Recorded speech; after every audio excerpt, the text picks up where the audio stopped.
Hello, नमस्कार, आदाब, प्रणाम, सत श्री अकाल। कैसे हैं आप लोग? उम्मीद है कि आप सब बहुत अच्छे होंगे।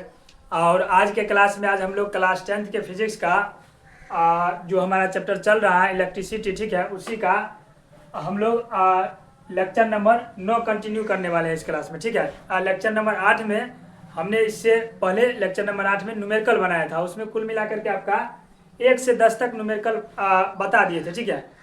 चूँकि वो क्लास उतना ज़्यादा लंबा नहीं था, 40-45 मिनट का था, ठीक है। और क्वेश्चन बहुत ज़्यादा था, इसी कारण से वो हमको उतना ही पर लेक्चर रोकना पड़ा, ठीक है। उससे आगे हम लोग जो न्यूमेरिकल बचा हुआ है वो सब इस क्लास में हम लोग कंटिन्यू करने वाले हैं, ठीक है। तो चलिए 10 तक हम बता दिए थे। अब लेक्चर नंबर 9 में 11 से हम लोग देखते हैं। इसमें कह रहा है कि चित्रानुसार एमीटर द्वारा पढ़ी गई धारा का मान ज्ञात करें। अब देखिए यहाँ पर ये चित्र आपको दे दिया गया, ठीक है। और इस चित्र से कह रहा है कि धारा का मान ज्ञात करने के लिए, ठीक है, धारा जो बह रहा है इससे उसका मान हमको करना निकालने के लिए। तो देखिए यहाँ पर इस परिपथ को आप ध्यान से देखिएगा तो यहाँ पर ये परिपथ जो है 3.5 जो है ओम इसका प्रतिरोध दिया गया, ठीक है। उसके आगे आइएगा तो यहाँ पर एक एमीटर लगा गया है। एमीटर का काम क्या होता है? परिपथ में कितना धारा जा रहा है, गुजर रहा है, बह रहा है, उसको ज्ञात करना, ठीक है। ये छोटा सा एक युक्ति होता है एमीटर, ठीक है। उसके बाद यहाँ से देखिए, यहाँ से एक बैटरी लगा हुआ है, यहाँ का विभवांतर 2 वोल्ट है। और नीचे में आपका फिर एक प्रतिरोध के रूप में 0.5 ओम दर्शाया गया, ठीक है। अब इसी से आपको क्या करना है? धारा निकालना है। चलिए आइए, तो सबसे पहले धारा निकालने के लिए ओम के नियम में V बराबर IR, यानी कि प्रतिरोध चाहिए और विभवांतर चाहिए, तभी तो धारा निकलेगा, ठीक है। तो यहाँ पर देखिएगा, सबसे पहले परिपथ का कुल प्रतिरोध कितना हो जाएगा? परिपथ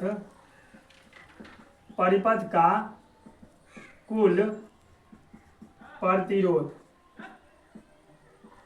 परिपथ का कुल प्रतिरोध यहाँ पर देखिए कितना हो जाएगा, यानी R का मान कितना हो जाएगा? चूंकि यहाँ पर दिया गया है 3.5 ओम, ठीक है, और नीचे में ये दिया गया है 0.5 ओम। ये दोनों कुल मिलाकर के इस परिपथ का प्रतिरोध ही हुआ, ठीक है। तो इसको आप यहाँ पर जोड़िएगा 3.5 ओम प्लस 0.5 ओम, ठीक। इसको जोड़ने के बाद आपका ये आएगा 4 ओम, ठीक है। ये प्रतिरोध आपका क्या आ गया? परिपथ का 4 ओम आया, ठीक। ये आपका सॉल्यूशन है, ठीक है। उसके बाद देखिए यहाँ पर विभवांतर दिया गया है 2 वोल्ट। विभवांतर आपका, विभवांतर जो है यानी V का मान आपका दिया गया है 2 वोल्ट। अब ओम के नियम से V बराबर IR से हम लोग क्या निकाल लेंगे? धारा आसानी से निकालेंगे। देखिएगा, चूंकि ओम के नियम से क्या होता है? V बराबर IR होता है, ठीक है। तो I बराबर क्या हो जाएगा? तो V बट्टा R हो जाएगा, ठीक। I बराबर आपका क्या हो जाएगा? V बट्टा R। V आपका कितना दिया गया है? 2 वोल्ट, ठीक है। और ये कितना दिया गया है? R, तो 4 ओम, 4 ओम दिया गया, ठीक है। इसको काटिएगा तो ये आपका आ जाएगा 1/2 एम्पियर। इसको कीजिएगा आगे तो 0.5 एम्पियर। चूंकि विद्युत धारा का जो ऐसा मात्रक होता है वो होता है एम्पियर, ठीक है। तो यहाँ पर आपका धारा आ गया। धारा मतलब धारा, यानी कि I का मान आपका कितना आ गया? तो 0.5 एम्पियर, ठीक है।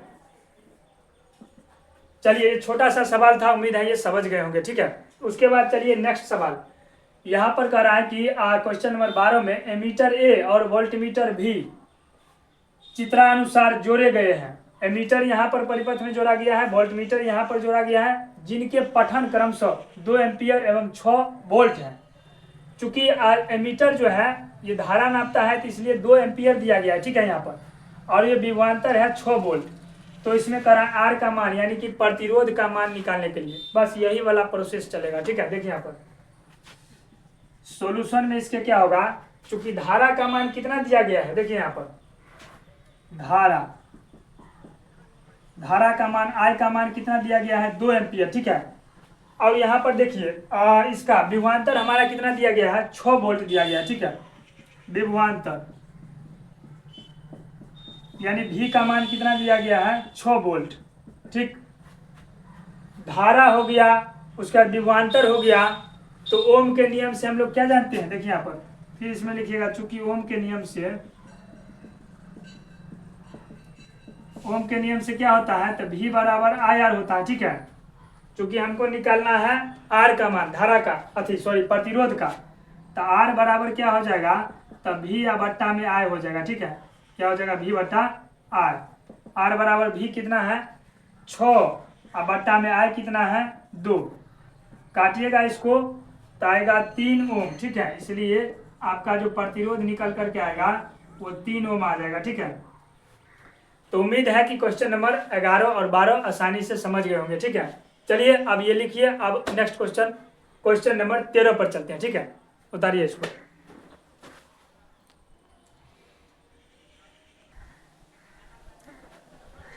चलिए अब हम लोग क्वेश्चन नंबर 13 की ओर चलते हैं। ठीक है, 13 में देखिए क्या कह रहा है, बिजली की स्त्री में, स्त्री समझते हैं जिससे जो प्रेस होता है, ठीक है, वो बिजली की स्त्री में 200 वोल्ट विभवांतर के स्रोत से 2 घंटे तक धारा प्रवाहित करने पर कितनी विद्युत ऊर्जा का उपभोग होगा, जबकि स्त्री का प्रतिरोध दे दिया है। ठीक है, 80 ओम।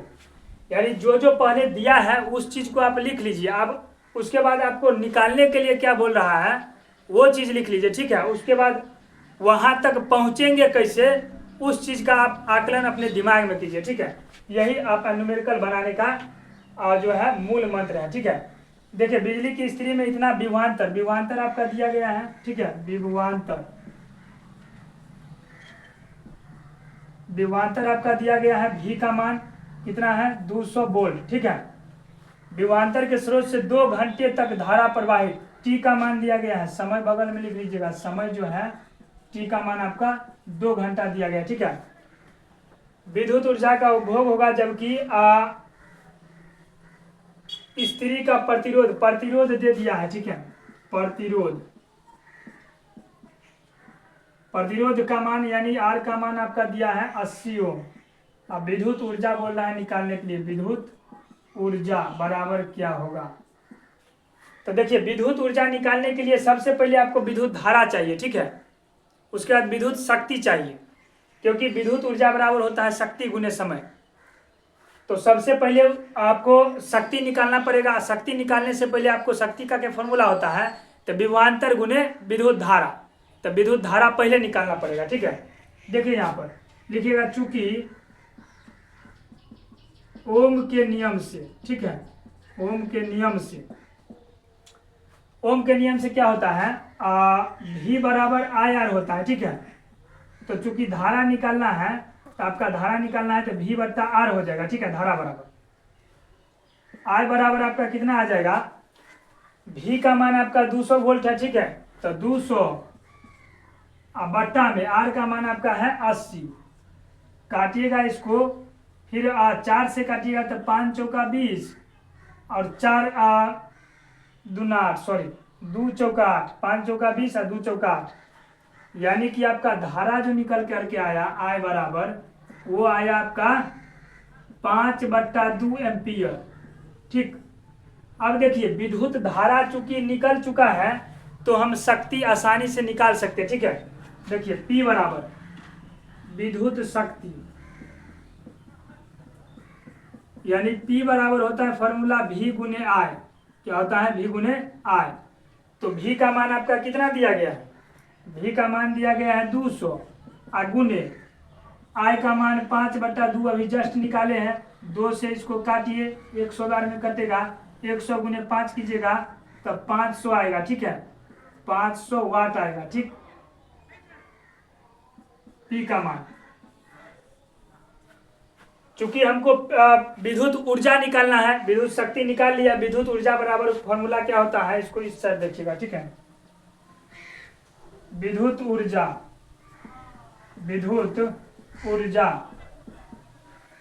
ऊर्जा बराबर हम जस्ट अभी बताए हैं विद्युत शक्ति या गुने समय। क्या होता है, बराबर विद्युत शक्ति। ठीक है, विद्युत शक्ति या गुने समय, विद्युत शक्ति गुने समय। तब विद्युत ऊर्जा बराबर क्या हो जाएगा, विद्युत ऊर्जा बराबर विद्युत शक्ति आप कितना निकाले हैं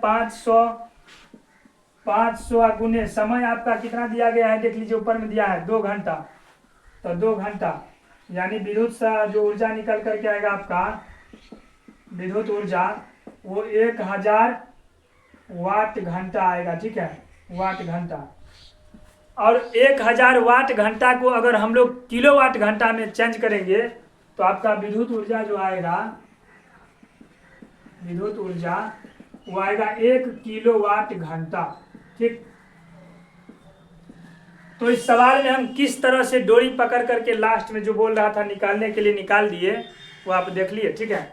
इसमें आपको न्यूमेरिकल बनाने के लिए हम बताएं, जो जो पहले दिया है उसको लिख लीजिए, उसके बाद क्या निकालने के लिए बोल रहा है वहां तक हम किस किस फॉर्मूला की सहायता से पहुंच सकते हैं, बस इतना ही चीज का आपको अवलोकन करना है, ठीक है। बाद बाकी आपको न्यूमेरिकल आसान बुझाएगा, ठीक है। उसके बाद चलिए इधर क्वेश्चन नंबर 14 में करा, एक बड़े छात्रावास में 360 बिजली के बल्ब जलते हैं। एक बहुत बड़ा हॉस्टल है, छात्रावास मतलब बहुत सारा विद्यार्थी रहता है उसमें, ठीक है, उसी को बोलते हैं हॉस्टल या छात्रावास। एक बड़े छात्रावास में 360 बिजली के बल्ब जलते हैं। प्रत्येक बल्ब 50 वाट का है, प्रत्येक बल्ब का जो शक्ति है क्या है, 50 वाट है, और प्रतिदिन 6 घंटे जलता है, और रेगुलर जो बल्ब जलता है वो 6 घंटा, ठीक।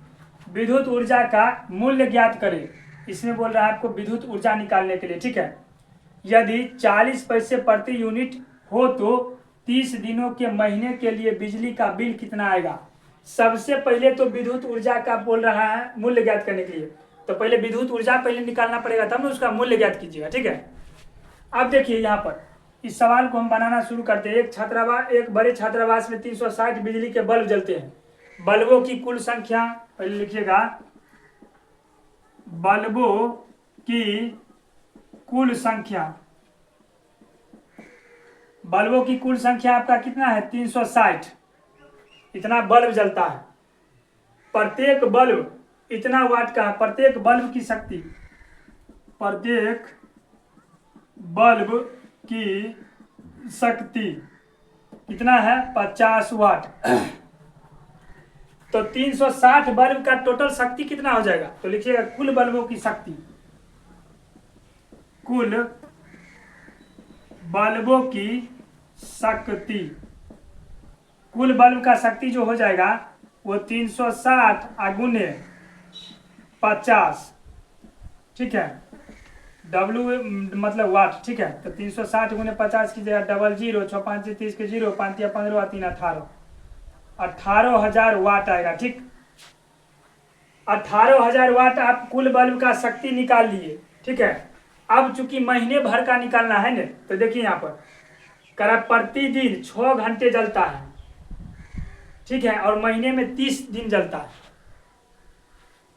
तो लिखिएगा कि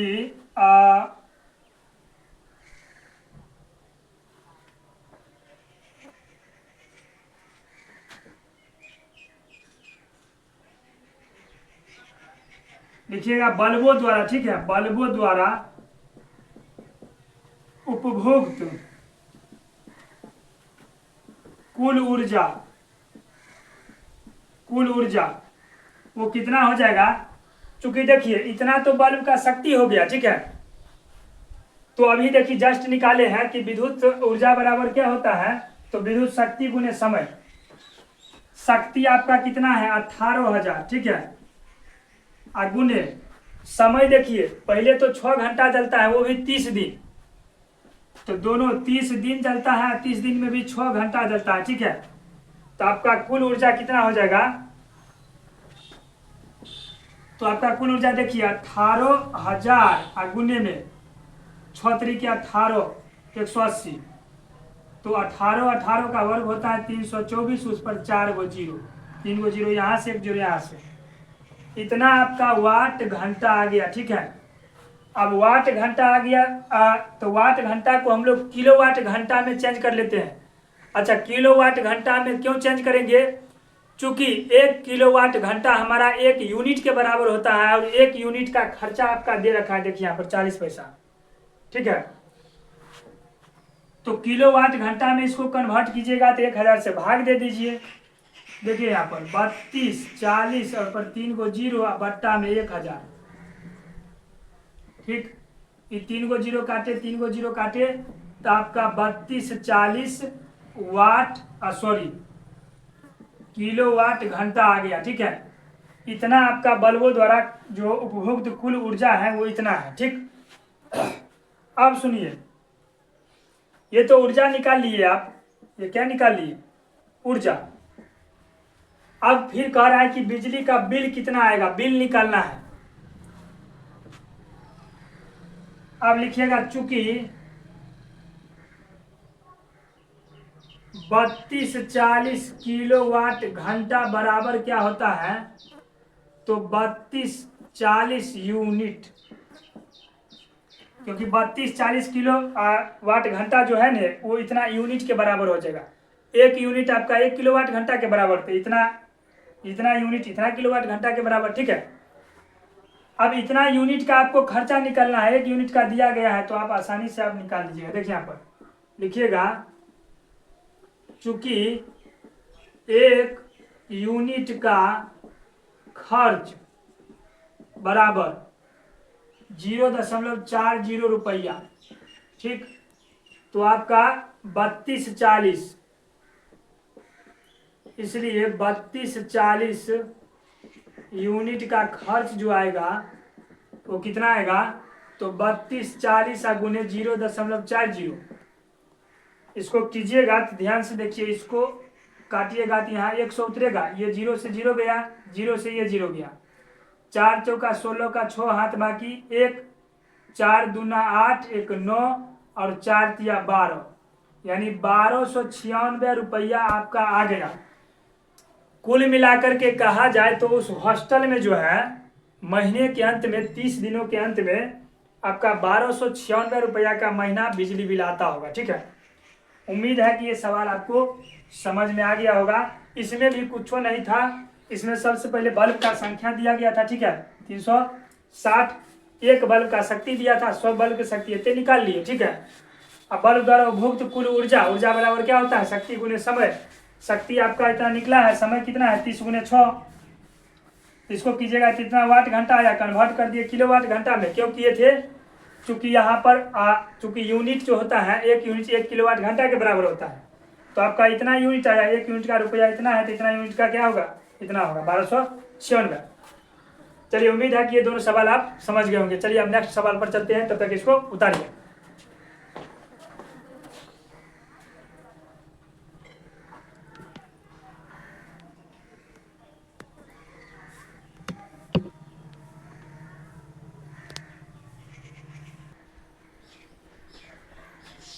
चलिए अब हमारा क्वेश्चन नंबर 15 की ओर चलते हैं। ठीक है, 15 नंबर क्वेश्चन में देखिए क्या कह रहा है कि एक घर में 60 वाट के 10 बल्ब, कोई एगो घर है। ठीक है, सामान्यतः जो घर होता है गांव में घर होता है उसी तरह का। ठीक है, एक घर में 60 वाट के 10 बल्ब हैं और 75 वाट के 4 पंखे लगे हैं।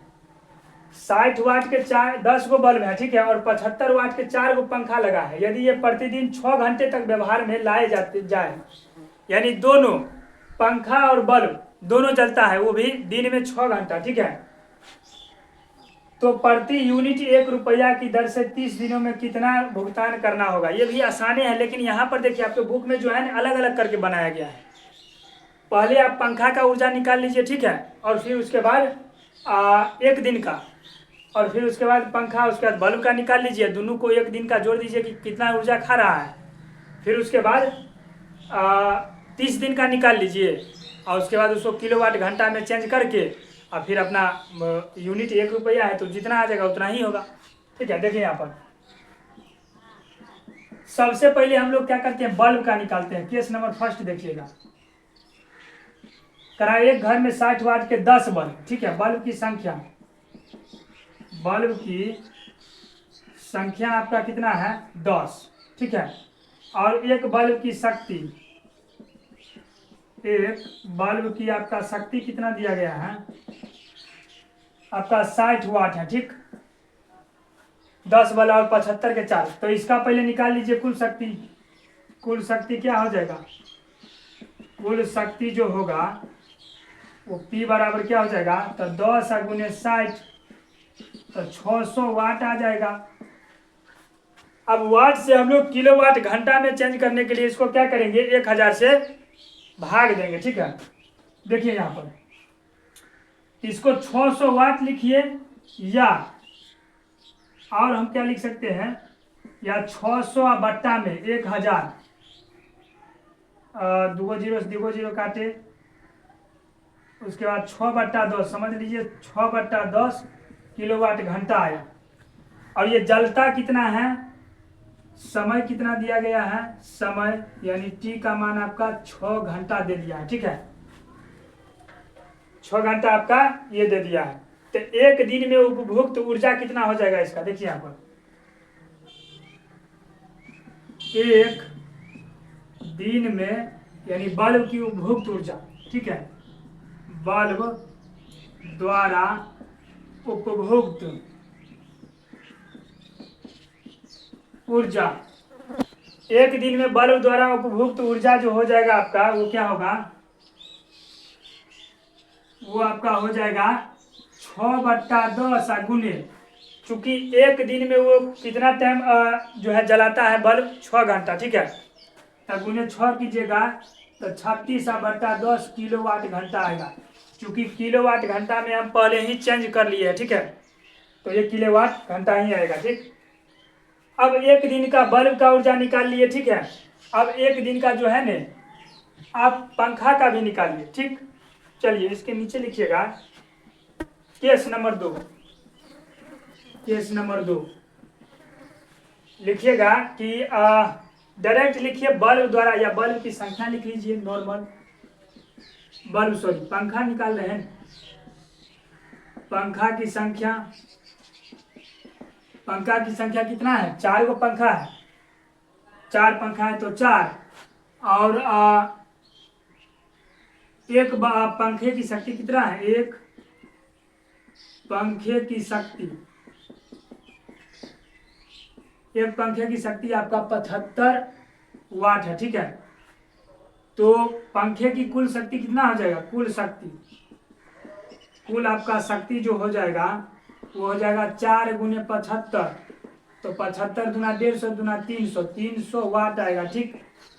300 वाट को अगर हम लोग चेंज करेंगे किलोवाट में, तो उसी को आप 300 वाट लिखिए, या और 300 बट्टा में 1000, दो जीरो गया, 3/10 किलोवाट घंटा, या 3/10 किलोवाट घंटा लिखिए, ठीक है। अब एक दिन में जो है पंखा द्वारा उपभोक्त ऊर्जा,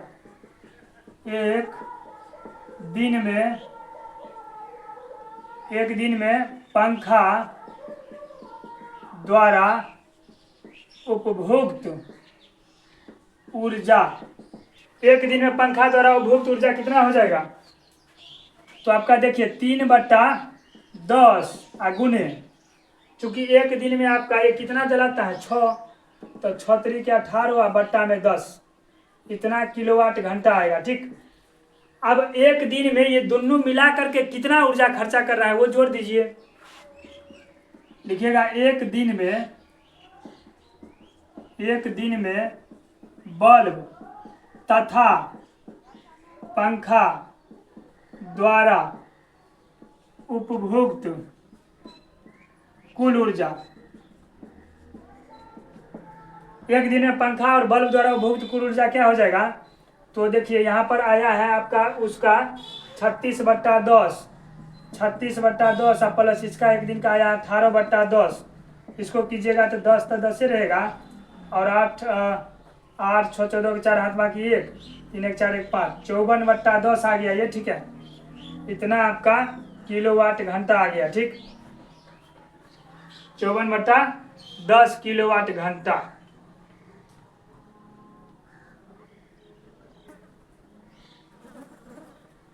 अब 30 दिन में आप जो है 30 दिन में कितना ऊर्जा खर्च हो रहा है, लिखिएगा 30 दिन में बल्ब तथा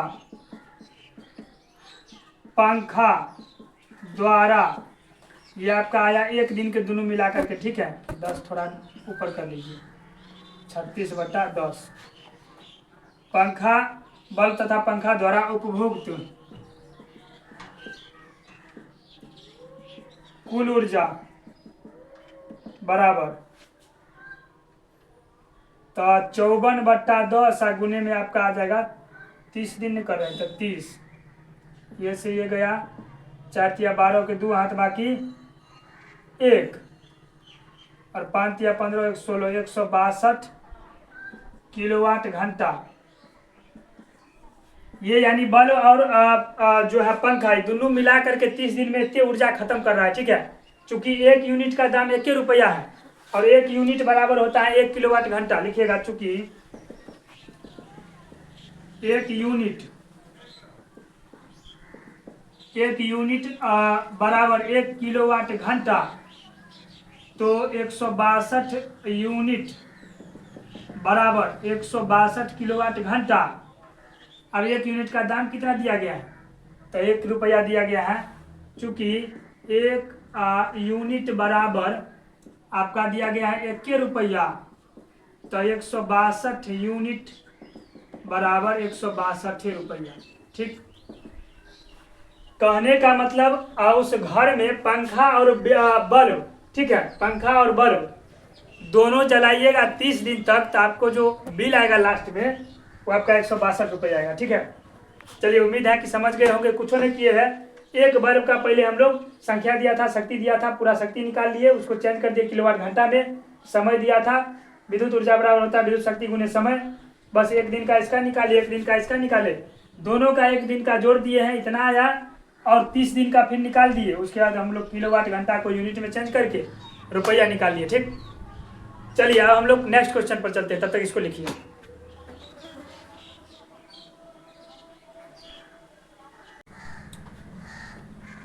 चलिए अब हम लोग नेक्स्ट सवाल क्वेश्चन नंबर 16 देखते हैं। ठीक है, 16 का है 2 बिजली के बल्बों का अनुपात प्रतिरोधों का अनुपात 1:2 है। ठीक है, यानी 2 बिजली का बल्ब है, उसके प्रतिरोध का क्या किया गया है, अनुपात दे दिया है। ठीक है, दोनों समांतर क्रम में एक स्रोत से जुड़ा हुआ है। ठीक है, प्रतिरोध जो है मतलब दोनों जो बल्ब है वो एक ही परिपथ में जुड़ा हुआ है। ठीक है, करा जिसका विभवांतर स्थिर है। विभवांतर दे दिया है क्या चीज, स्थिर, यानी कि पहले बल्ब का विभवांतर और दूसरे बल्ब का विभवांतर दोनों क्या है, बराबर है। ठीक, दोनों की शक्तियों का अनुपात ज्ञात करें। ये मतलब ठीक ठाक सवाल है। ठीक है, देखिए यहाँ पर चूंकि यहाँ पर बल्ब के प्रतिरोध का अनुपात दिया है, तो पहले अनुपातिक राशि को हम लोग कुछ मानते हैं, x मान लेते हैं। ठीक है, देखिए माना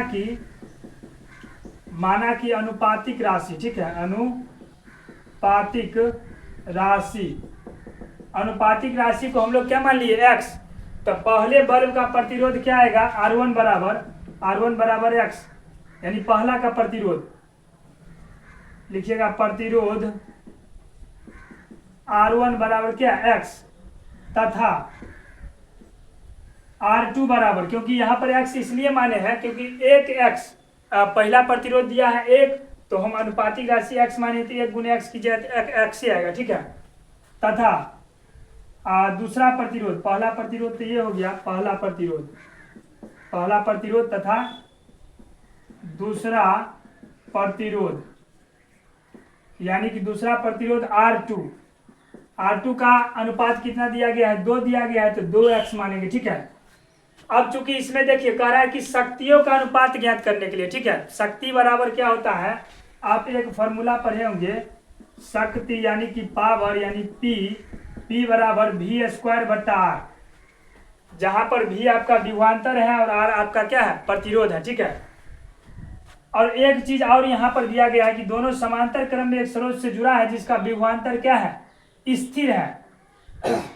इसको लिखने से पहले एक चीज और लिखिएगा, चूंकि V1 बराबर V2, अच्छा V1 क्या है आपका विभवांतर, पहला का विभवांतर और बराबर में दूसरा का विभवांतर, चूंकि दोनों विभवांतर क्या बोला है, बराबर है, तो दोनों को हम लोग क्या मान लेते हैं, V मान लेते हैं, ताकि हमको आसानी होगा फॉर्मूला पर बैठाने में। ठीक है, अब लिखिएगा, चूंकि शक्ति बराबर क्या होता है आपका, शक्ति यानी कि P बराबर V² R होता है। ठीक है, एक फॉर्मूला इसका शक्ति का और होता है I² × R, और एक फॉर्मूला ये होता है V² R। चूंकि हमको यहाँ पर V और R मालूम है, ठीक है, इसलिए इस फॉर्मूला का यहाँ पर उपयोग किए हैं। अब देखिए P बराबर V² R आया,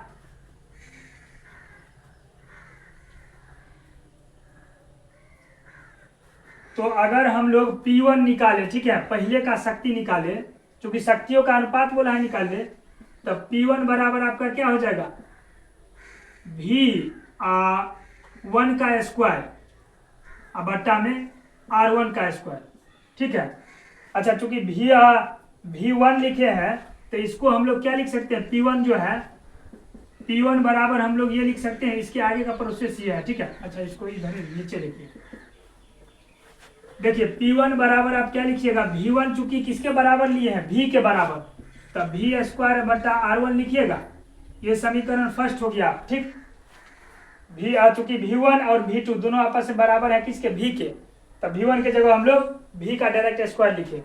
अब फिर लिखिएगा इसी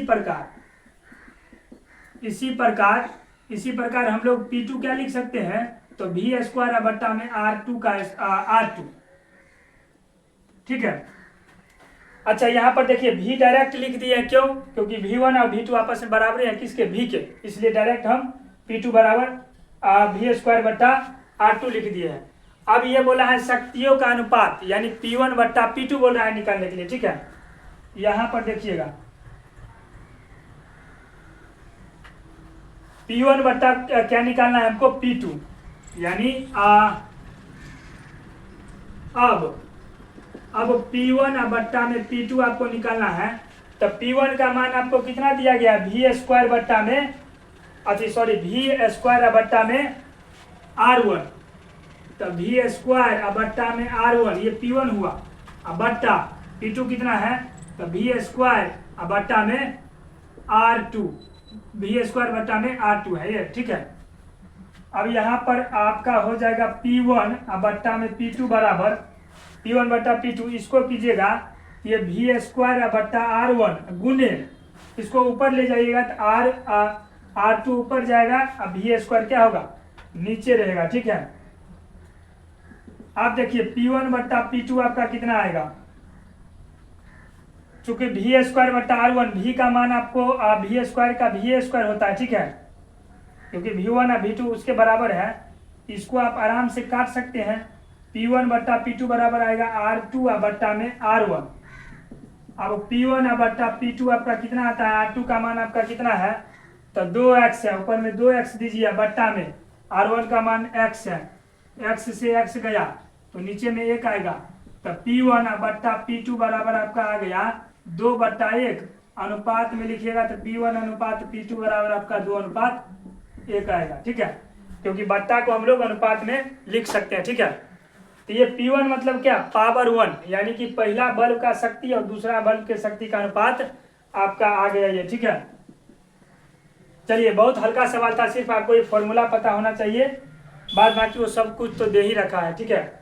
R1 भी दे रखा है, इसका अनुपात 1x मान लीजिए, R2 भी दे रखा है 2x मान लीजिए, और एक चीज और उसमें से बोल दिया है जो महत्वपूर्ण था, वो बोला है क्या, कि इसका विभवांतर स्थिर है, मतलब दोनों का विभवांतर क्या है, बराबर है, ठीक है।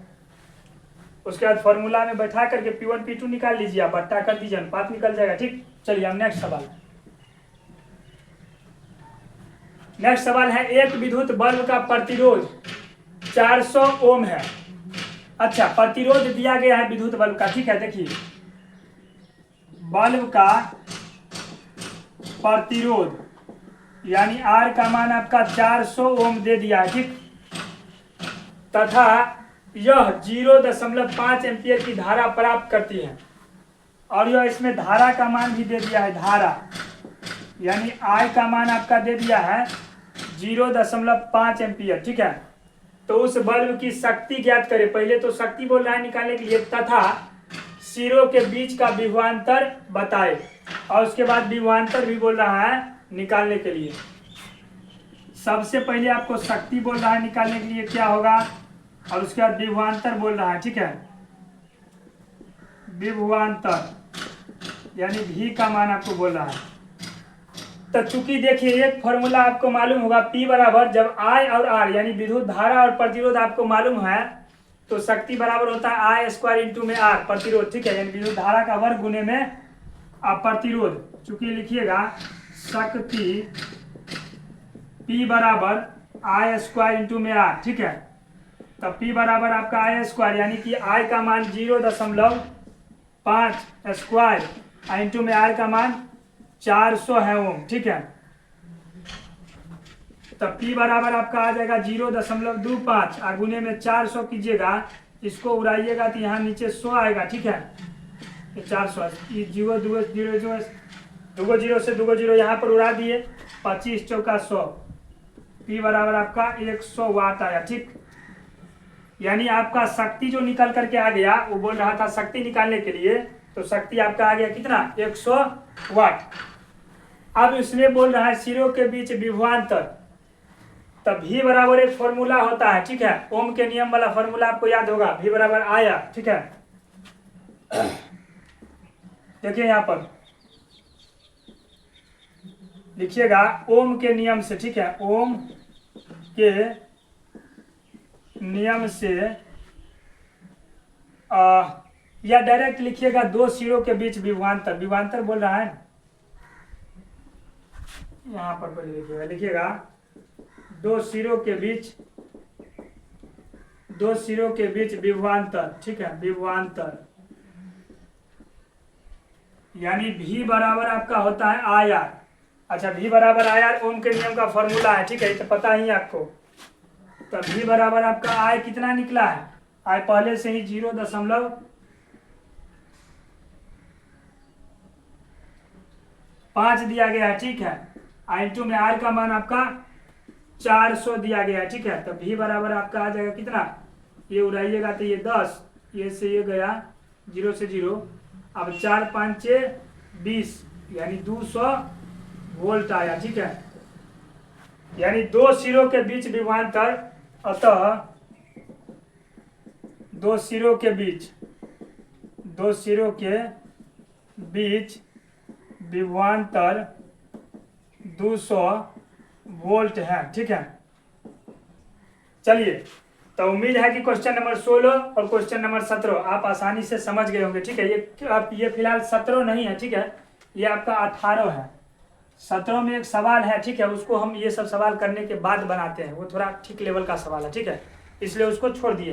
ये सब हल्का हल्का सवाल है, ठीक है। चलिए इसको उतारिए, आगे चलते हैं।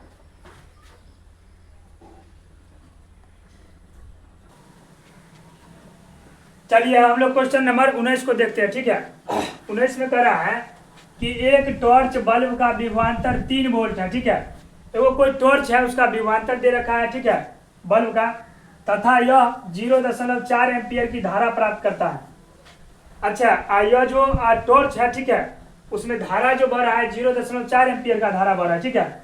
यदि 5 मिनट तक टॉर्च के बल्ब को जलाया जाता है तो बल्ब द्वारा उपभुक्त विद्युत ऊर्जा का मान, अगर 5 मिनट तक जला करके रखिएगा उस टॉर्च को, ठीक है, तो उसके द्वारा कितना ऊर्जा खपत होगा, ठीक है, वही कह रहा है निकालने के लिए।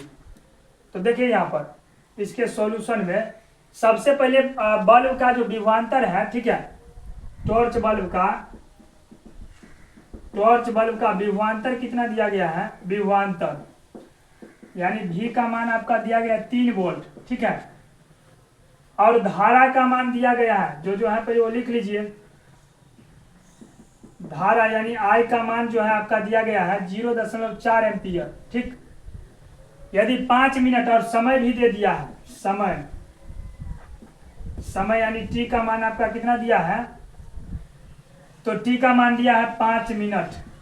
अच्छा, मिनट को पहले सेकंड में आप लोग चेंज कर लीजिएगा, तो 60 से गुना कीजिएगा, ये आपका आ जाएगा 6 5 30, 300 सेकेंड, ठीक है। अब सुनिए, इसमें करा विद्युत ऊर्जा का मान, तो बल्ब द्वारा उपभोक्त ऊर्जा लिखिएगा कि बल्ब द्वारा उपभोक्त ऊर्जा यानी कि एनर्जी मतलब क्या, ऊर्जा। अच्छा, बल्ब द्वारा उपभोक्त ऊर्जा जो होता है ना, वो कार्य के बराबर होता है, ठीक है। तो ई बराबर आप W लिख सकते हैं। W बराबर एक फॉर्मूला होता है VQ, यानी कार्य बराबर V या गुने Q, विभवांतर गुने क्या चीज, आवेश, ठीक है।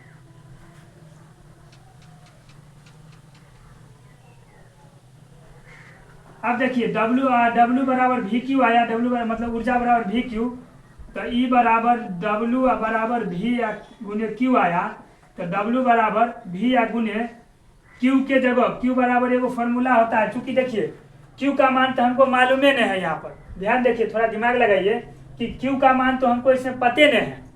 हमको पता है आई और टी का मान, तो क्यू बराबर एक फॉर्मूला होता है क्यू बराबर आई टी। तो इस क्यू को जो है हम बदल देंगे, ठीक है, आई टी बगल में लिख दीजिएगा, चूंकि क्यू बराबर क्या होता है आई और टी होता है, ठीक है, क्यू बराबर क्या होता है आई टी होता है, ठीक। तो W बराबर क्या हो जाएगा आपका V का मान आप क्या पता है 3 वोल्ट, 3 गुने I का मान आपका 0.4 गुने में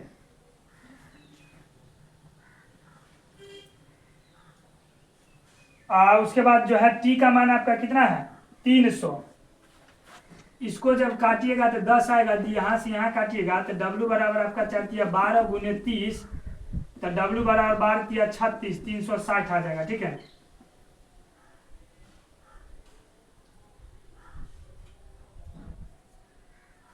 जूल आ जाएगा, ठीक है। इतना कार्य आपका, यानी कि बल्ब जो बल्ब बढ़ रहा है टॉर्च का, अगर उसको 5 मिनट तक जलाइए रखिएगा तो इतना जूल खपत हो जाएगा, ठीक है, ऊर्जा।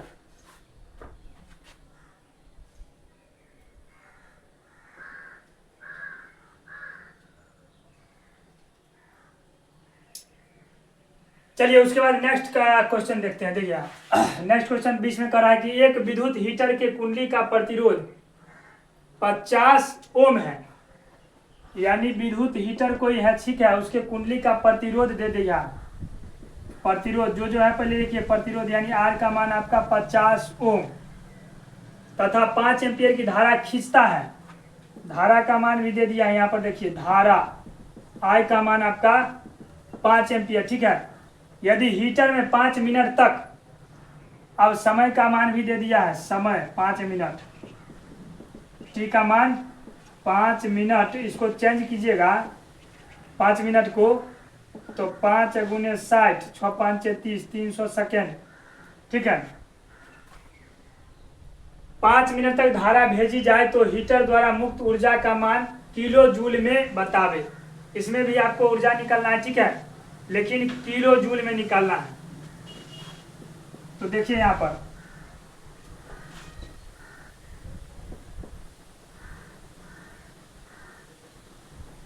लिखिएगा हीटर द्वारा मुक्त ऊर्जा, ठीक है, मुक्त ऊर्जा, यानी कि E बराबर W बराबर होता है आई स्क्वायर आर टी। क्या होता है आई स्क्वायर आर टी। इसमें तो आपको कुछ करना ही नहीं है, ठीक है, इसमें सब कुछ का मान तो दिया ही गया है। आई का मान आपका 5 एम्पियर है, ठीक है, आर का मान 50 ओम है और टी का मान आपका 300 सेकेंड। तो डायरेक्ट निकाल दिए यहाँ इस फॉर्मूला से, आई स्क्वायर, आई मतलब 5 का स्क्वायर इंटू में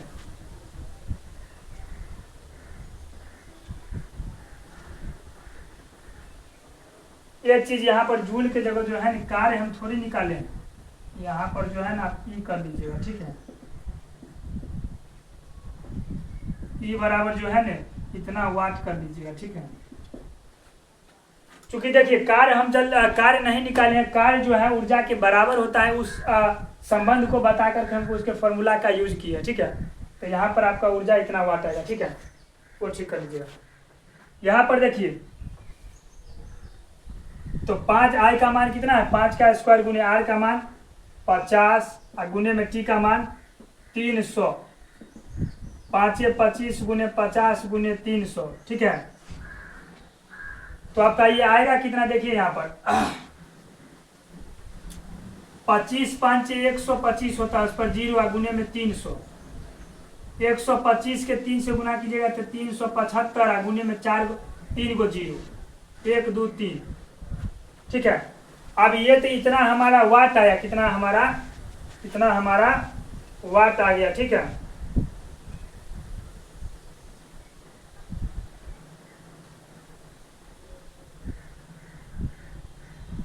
तीन 375 गुने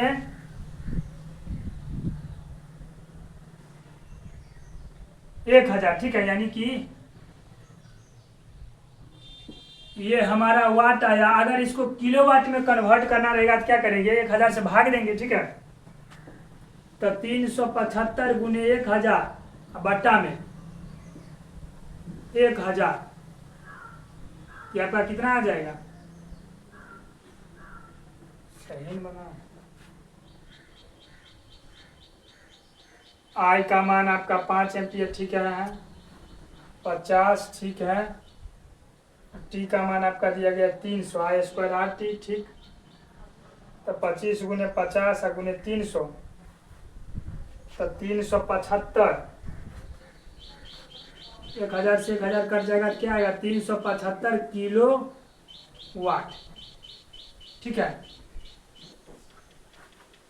इसका मान क्या कर रहा था, किसमें निकालने के लिए, किलो जूल में ना। अच्छा, यहाँ पर किलो जूल हो जाएगा, ठीक है।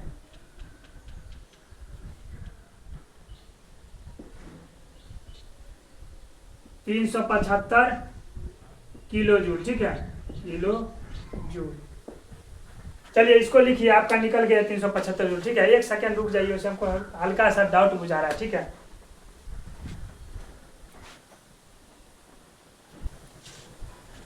यहाँ पर देखिए थोड़ा सा गलती हुआ है, इसको भी आप जूल कर लीजिएगा, ठीक है। ये आपका जूले होगा, ठीक है। ये आपका जूल होगा, ठीक। अब देखिए यहाँ पर इसमें आप जो है ना किलोवाट घंटा में कन्वर्ट रहता था, तब जाकर के 100 से भाग देते। यहाँ तो पहले से ही है, ठीक है, ये वाट नहीं है, ये आपका जूल हो गया, ठीक है। कि कार्य का ऐसा मतलब क्या होता है, ऊर्जा और कार्य का जूले होता है, ठीक है। तो 375 गुने 1000 जूल है, तो 1000 को हम लोग, अब चूंकि 1000 जूल बराबर होता है 1 किलो जूल, ठीक है। तो यहाँ पर 1000 जूल है, तो इसको हम लोग 1 किलो जूल लिख सकते हैं, आराम से लिख सकते हैं। इस 1000 को 1 किलो जूल लिख दिए, ठीक है। ये आपका आ गया 375 किलो जूल। चलिए यही थोड़ा सा डाउट था, ठीक है। यहाँ पर भी आप जूल कर लीजिएगा, ठीक। अब उतार लीजिए, इसमें आप कोनो दिक्कत नहीं है। इसमें सब कुछ दिया गया था, सिर्फ आपको फॉर्मूला का उपयोग करना था। E बराबर W बराबर वी क्यू, यानी W बराबर वी क्यू और W बराबर आई स्क्वायर आर टी। ये सारा फॉर्मूला हम जो है ना थ्योरी क्लास में पहले ही बता दिए, ठीक है। तो ये मत बोलिएगा कि सर W बराबर वी क्यू कैसे हो गया और W बराबर ये फॉर्मूला कैसे हो गया। ये सब हम पहले ही बता दिए थे, और बता दिए थे कि न्यूमेरिकल आप जब भी बनाइएगा तो फॉर्मूला एक बार हाइज मार के तभी बनाने बैठिएगा, ठीक है। चलिए इसको लिख लीजिए।